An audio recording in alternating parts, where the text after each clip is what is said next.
94 Walf Sénégal dellu si di leen siyaare mboolem képp koo xam ni yaa ngi topp suñu seen YouTube bi di 94 Walf Sénégal seen analyse chronique yoo xam ne dañ koy defal saa su nekk ci réew mi ak bitim réew ñu ngi leen di jaajëfal ñu ngi leen di siyaar way leen di toppal 94 Walf Sénégal kenn kontaanut patriote yi yëpp dañoo mer ndax lan ndax benn màggat goo xam ne nii depuis 1960 ba léegi mi ngi fi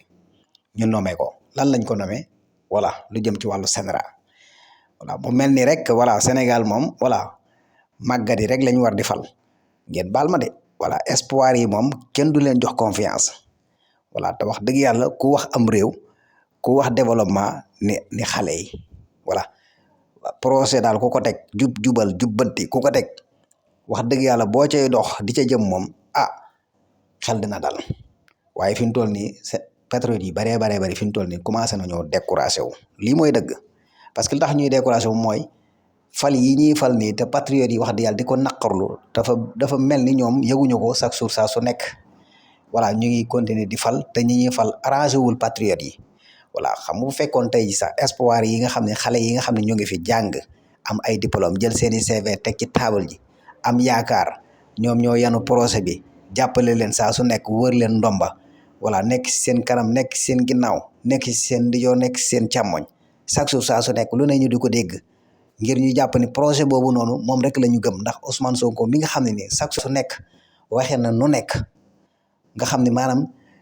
tey sax am na ñoo xam ne suñu amee benn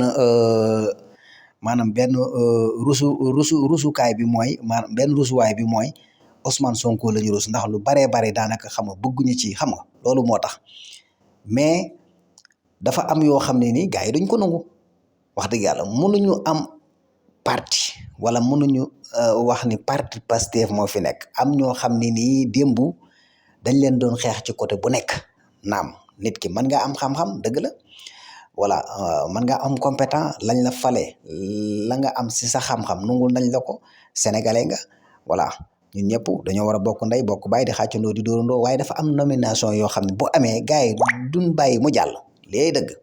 voilà danañ ko yuuxu dénoncé ko nuñ ko mën a dénoncé wax nuñ ko mën a waxee voilà parce que loolu lañ ci man mais li ci des nag yéenay xam ni maanaam projet bii gars yi révolution lañ def de te wax dëgg yàlla bëgguñu ñu jaay projet bi te am na ñoo xam ne ñu baree bari fi mu toll nii lii moom bu continuer nii ñoom dañuy yennee ko projet bi ndànk tegal leen ko ci suuf sénégalais yay wax de boo duggee ci panel yi wala nga dem ci Facebook wala nga dem ci TikTok bi gars yaa ngi def ay live di wax nomination bii nga xam ne voilà parce que nominé nañ fi Samba Ndiaye voilà gars yi coow après mu jeex jàll na ñu ñëw indeetuñu màggat gi nga xam ni sa waay fi mu toll nii moom sax ci jëmi boppam moo waroon a njëkk a bañ sax nomination bi démissionné ni man kat mag laa bàyyi rek ma jaamu yàlla bàyyi xale yi ñu doxal voilà nga démissionné voilà loolu grandeur la waaye xale yi nekk fi am espoir xam ne ëllëg réew mi ñoo koy yóbbu projet bi ñoo ko yanu nga war leen koo bàyyee waaye ñoom ci seen jëmmi bopp ñoo bëgg ay privilège ak wala ay poste te ay mag lañ loolay dëgg nañ bàyyi ndaw ñi ñu doxal loolay dëgg voilà nañu encouragé ndaw ñi tamit nañ leen jox sens voilà parce que lii wax dëgg yàlla bu dee continuer di am ndaw ñi dañuy découragé wu loolay dëgg voilà loolay dëgg màggat gii nit ñi soxlawuñ ko ngeen baal ma nag mu baal ma waaye loolu la sénégalais yi wax loolay dëgg voilà beneen bi ci des tamit xam nga fàddilu la kay la xam nga dèjà yow moom xam nga am na loo xam ne ni dèjà bala ñu koy wax yow da nga ko war a xam nit ki moom boo faalewul kenn du la faale voilà